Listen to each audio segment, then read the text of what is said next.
근데 오늘 성경을 보면은 우리가 잘 아는 성경 아닙니까? 요한복음 5장 1절로부터 9절에 나오는 베데스다 못가에 있는 38년 된 이 병자의 이야기는 너무나 유명한 얘기 아니에요. 이 38년 된 병자는 아마도 내가 생각하기에는 처음에 중풍병 걸렸을 때는 아마 낫기 위해서 노력을 했을 거예요. 그런데 이게 여러 번 시도하다가 안 되니까 지금 자포자기한 상태가 아닌가 이런 생각이 들죠. 그래서 38년을 베데스다 못가에 있으면서 뭐 자기 말로는 물이 동할 때 나를 물에 넣어줄 사람이 없어 내가 이 역까지 왔습니다 라고 대답했는데 정말로 이 사람이 낫기 위해서 이번엔 내가 꼭 나아야 되겠어 나를 도와주십시오 라고 그 사람이 얼마나 요청했겠느냐 이런 얘기입니다. 사실은 여러분과 저가 오늘 성전에 나왔어요. 성전에 나와서 예배를 드리는데 사실은 이 성전은 만물을 충만케 하시는 예수님의 몸된 교회죠.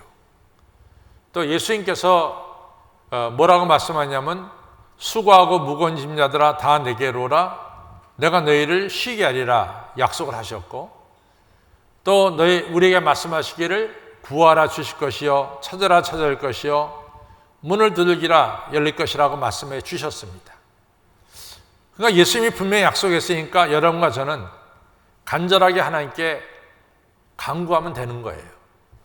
그리고 예수님이 우리에게 주신 분명한 목적이 있습니다. 그것은 여러분과 저가 죄 용서받고 하나님의 자녀된 것으로 끝나는 것이 아니라 여러분과 저가 예수님 아는 것과 믿는 일이 하나가 되어 온전한 사람이 이루어 그리스도의 정상한 분량에 이르는 거예요. 또 베드로 전서에는 뭐라고 말씀하냐면 우리들의 믿음의 덕과 지식과 절제와 인내와 긍휼과 형제애와 사랑이 넘쳐서 여러분과 저가 그리스도의 성품에 이르게 하기를 원한다 이렇게 말씀하고 있어요. 그러니까 이러한 예수님의 목적은 다 보면은 한결같이 뭐가 있냐면 현재의 내가 변화가 되어야 되는 거예요. 현재의 내가 변화가 돼서 그리스도의 이같이 온전한 성품에 이르도록 우리가 자라나야 되는 것이고 이런 우리의 변화라고 하는 이런 분명한 과제가 우리 앞에 있습니다. 그러면은 여러분과 저의 기도 속에는 당연해요. 하나님, 내가 하나님 앞에 나왔습니다. 여러 가지 부족한 인간이 나왔습니다. 하나님 저를 도와주시고 하나님 성품에 이르도록 저를 변화시켜 주십시오. 오늘 제가 변화되기를 원합니다. 새 사람 되기를 원합니다. 당연히 이런 기도를 우리가 드려야 되지 않겠어요? 근데 이런 기도 드린 분이 몇 분 있을까? 여러분과 제가 성전에 나와서 정말로 하나님께 간절하게 도움을 청하는 기도를 드리는 분이 우리 가운데 정말 몇 분이나 있느냐 이거죠. 오늘 성경에 보면 예수님께서 이 38년 된 병자한테 네가 낫고자 하느냐라고 물어봤어요. 그러면 이 질문은 사실은 어떻게 보면 예수님의 질문 좀 맞지 않는 질문이 아닙니까? 여기 있는 사람들이 다 나으려고 이 베데스다 못가에 왔는데 아시다시피 베데스다 못가는 어디에 있냐면요.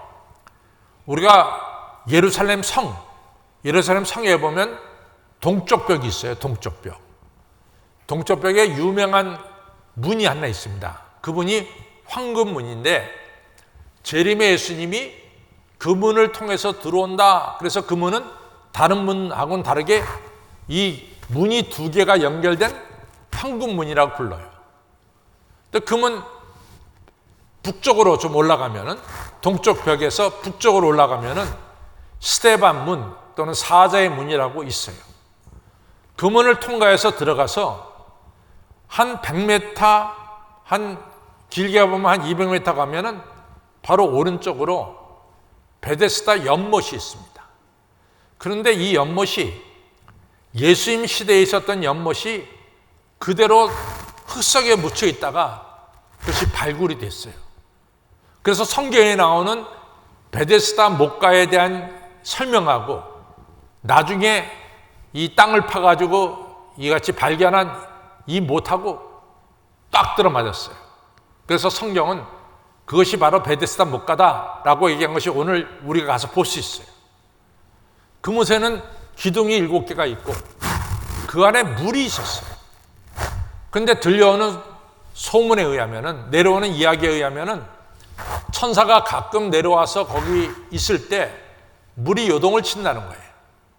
그때 어느 환자든지 물이 요동칠 때 들어가는 환자는 그 병이 무슨 병이든 낫는다, 이런 이야기가 전해 내려왔어요.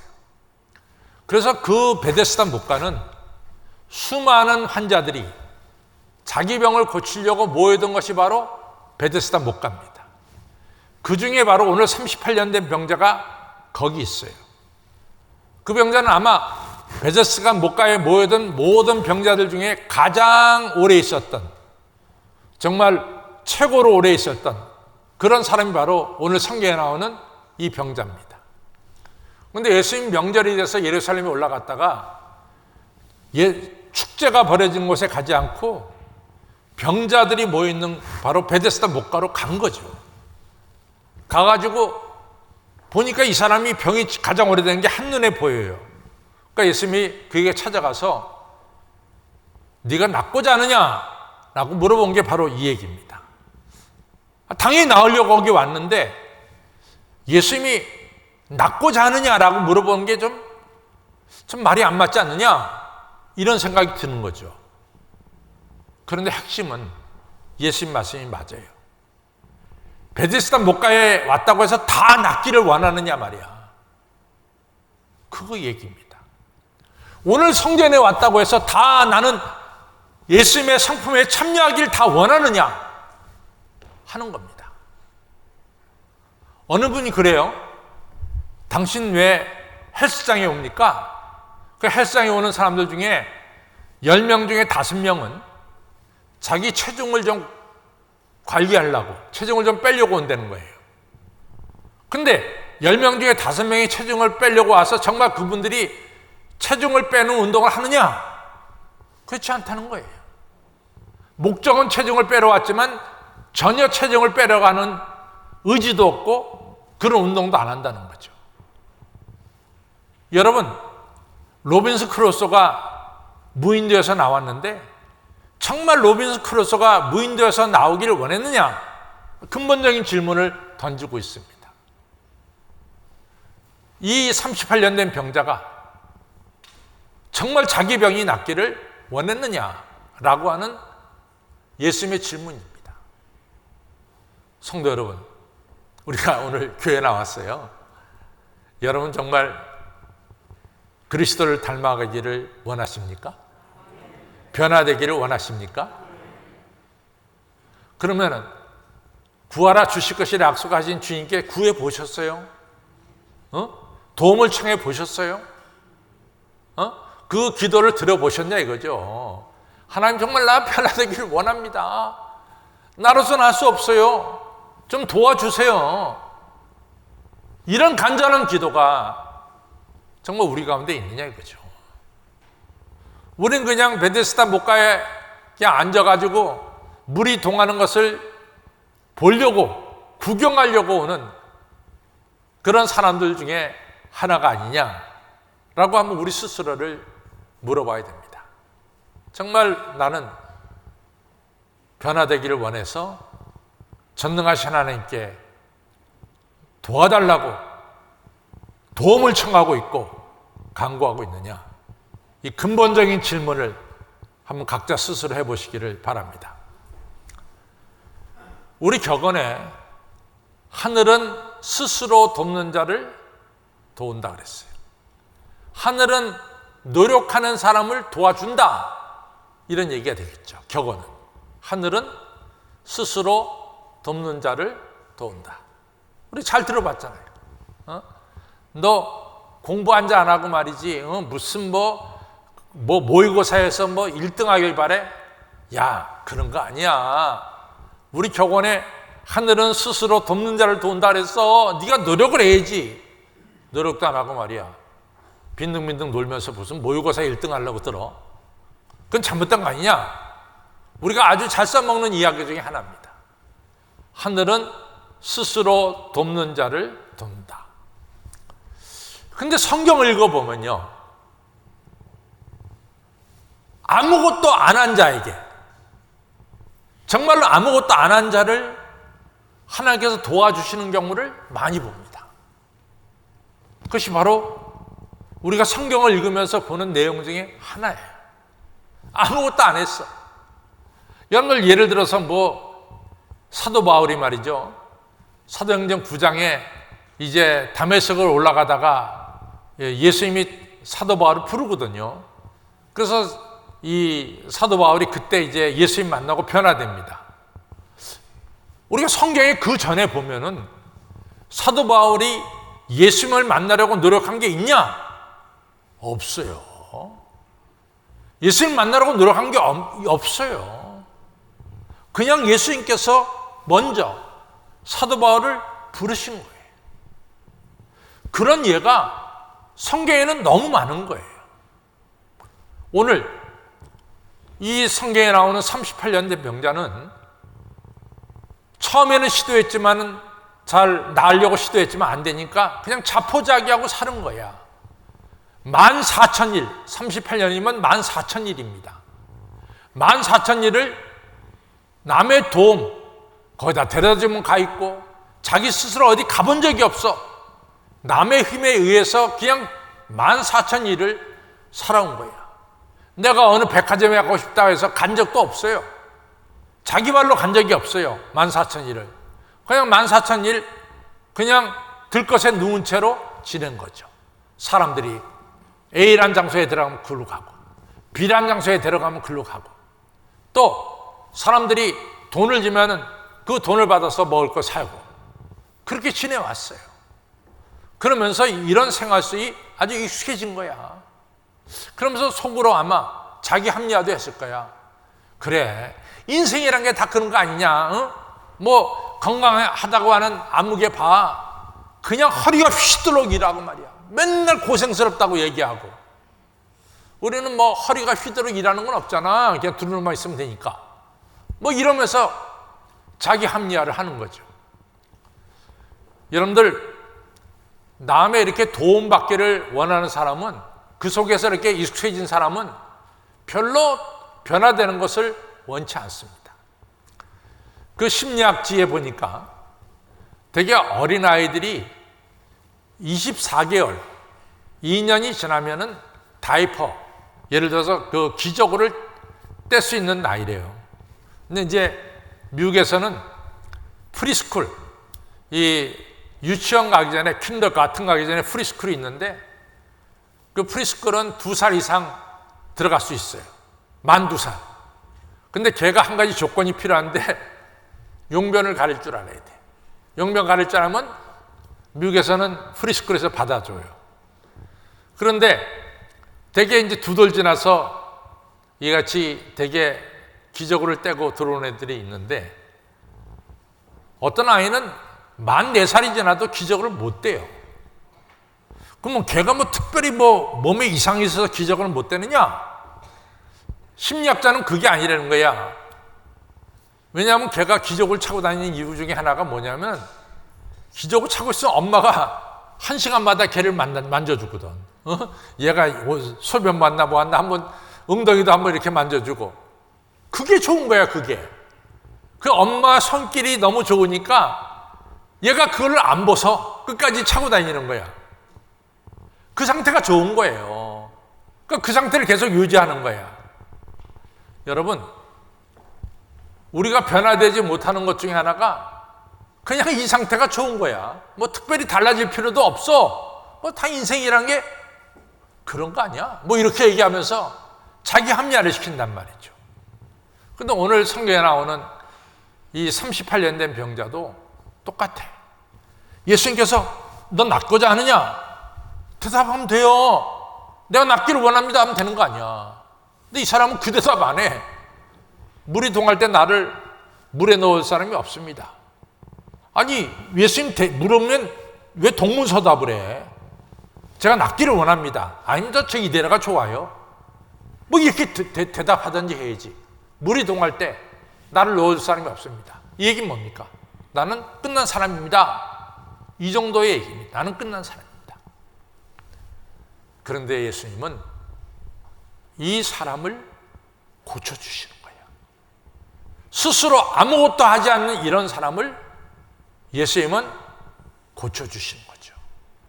그것이 오늘 성경의 내용입니다. 오늘 성전에 있는 여러분과 저, 나는 이대로가 좋아 라고 생각하지만은 예수님은 오늘 여러분들을 그냥 보내시지 않을 줄로 저는 믿습니다. 여러분들은 아무것도 안 한다 할지라도 예수님의 그 크신 은혜와 사랑과 긍휼은 오늘 성전에서 예배드리는 여러분과 저를 새롭게 하고 변화시켜 줄 줄로 저는 믿습니다. 왜? 38년 된 병자를 그랬거든요. 이 38년 된 병자가 치유받고 이같이 온전하게 된 첫 번째 이유는 하나님께서 그 38년 된 병자를 사랑하시고 긍휼을 베풀어 주시고 은혜를 베풀어 주셨다고 하는 사실입니다. 저는 여기에 있는 우리 모두에게 하나님은 똑같이 우리를 사랑하시고 우리를 향해서 말할 수 없는 긍휼을 베풀어 주시고 저는 이 시간 은혜를 베풀어 주실 줄로 믿습니다. 이것이 오늘 하나님의 사랑이에요. 하나님의 긍휼입니다. 두 번째로 중요한 게 있어요. 이 중풍병자가 한 일이 하나 딱 있어. 그것은 뭐냐면 순종이에요. 순종. 38년 동안 누워 있었지만 예수님께서 일어나 걸어라 할 때 일어나 걷는 이 순종을 통해서 일어서는 역사가 일어났습니다. 오늘 예배드리는 가운데 여러분들 마음속에 주님께서 어떠한 명령을 내리시든 그 명령에 순종하면은 38년 된 병자가 일어나는 기적이 있듯이 우리의 삶에도 기적이 일어날 줄로 믿습니다. 순종은 기적을 가져와요. 누가복음 5장에 보면은 베드로가를 비롯해서 요한이 밤새 그물을 던졌지만 한 마리 못 잡았어요. 그 다음날 아침에 예수님께서 그 배에 타시면서 말씀하기를 깊은 데 가서 그물을 던져라. 베드로가 밤새도록 실패했지만 그 예수님 말씀에 순종해서 깊은 데 그물을 던졌어요. 수 없는 고기가 잡히는 기적이 일어났어요. 성도 여러분, 순종은 기적을 가져옵니다. 열왕기하 5장에서 엘리사가 나아만 장군에게 요단강물에 7번 몸을 담그십시오. 그 명령이 떨어졌어요. 그 명령에 순종할 때 온몸에 병으로 이제는 격리될 수밖에 없는 나아만 장군이 7번 이 요단강물에 담겼을 때 그 살결이 어린아이의 살결처럼 깨끗해졌더라 말씀하고 있습니다. 사랑하는 성도 여러분, 순종은 기적을 가져옵니다. 저 따라서요. 하나님의 긍휼은 우리를 새롭게 하고 순종은 기적을 가져온다. 저는 항상 생각하기를 예수님의 목표가 있어요. 여러분과 제가 예수 그리스도의 영광의 자리에 이르도록 여러분과 저를 성숙해주는 목표가 있습니다. 오늘도 이러한 목표는 저를 비롯해서 여러분들에게 하나님 한 번도 버리신 적이 없어요. 여러분과 제가 그리스도의 영광된 자리에 이르기를 오늘도 하나님은 기대하고 계십니다. 여러분과 제가 그 목표를 알고 오늘 우리를 도와주시려고 이 자리에 오신 우리 하나님께 좀 도움을 청하세요. 좀 나를 도와주시고 나를 좀 살려주십시오. 구하시길 바랍니다. 제가 이제 신앙 고백인데, 제가 뭐 매일같이 기도하죠. 매일같이 기도하는데, 매일같이 기도하고 매일같이 성경 읽지, 그거는 뭐 제 일상이잖아요, 일상. 그런데 이제 보면은 어떨 때는 이제 이 기도가 매일같이 하다 보니까 별로 이게 요동됨이 없이 그냥 그 우리가 루틴이라고 하잖아요. 돌아가는 거. 하루의 일과로 돌아가는 거. 그렇게 돌아갈 때도 없지 않아 있어요. 그건 뭐 솔직한 고백입니다. 그런데 가끔 하나님께서 정말로 힘든 일을 저한테 주실 때가 있어요. 심각한 고민을. 근데 그때는 제 기도가 좀 달라져요. 그냥 평상시 하던 루틴, 그냥 그런 식으로 기도하는 게 아니라 그 다음에 기도는, 그때의 기도는 정말로 간절함으로 기도해요. 막 마음에서 눈물이 쏟아져 나와요. 하나님 왜 이러시죠? 왜 제가 이렇게 어려움을 겪어야 되죠? 그러는 거예요. 그래서 이제 지난 한 주간 동안 제가 그런 어려움 속에서 신학 심포지엄을 했어요. 정말로 어려웠습니다. 마음에 너무나 어려웠어요. 그래서 이제 수요일 날 우리 할렐루야하고 한신필이 너무 잘했는데, 제가 제 집사람하고 맨 앞줄에 앉았는데 우리 구희성 장로님이 내 얼굴을 보면서 그랬대요. 왜 우리 강 목사님 얼굴이 저렇게 어둡지? 평상시 강 목사님은 이같이 찬양할 때만 너무 기뻐가지고 그러는데 왜 그렇지? 왜 이렇게 얼굴이 어둡지? 그랬다는 거죠. 정말 내 마음에 평안이 없었어요. 정말로 평안이 없었어요. 울고 싶을 정도로 평안이 없었어요. 그래서 이제 뭐 그럴 때 기도는요, 간절한 기도야. 하나님이 저를 도와주지 않으면 저는 못합니다. 하나님 아시잖아요. 내가 이 자리까지 온 것도 하나님의 은혜고, 앞으로는 저는 하나님의 은혜가 아니면 아무것도 못합니다 하면서 내가 간절하게 기도를 했어요. 하나님이 간절한 기도는 저는 들어주시고, 부르짖는 기도는 들어주시고 응답하신 하나님임을 믿습니다. 저만 그럴까요? 여러분들도 똑같아요. 여러분도 간절하게 기도하면은, 부르짖어 기도하면은 하나님께서 틀림없이 우리를 도와주시고 역사하실 줄로 믿습니다. 여러분, 일어나 걸어야 돼. 일어나 걸을 수 있어요. 왜냐? 나에게 하나님의 은혜와 긍휼이 있어.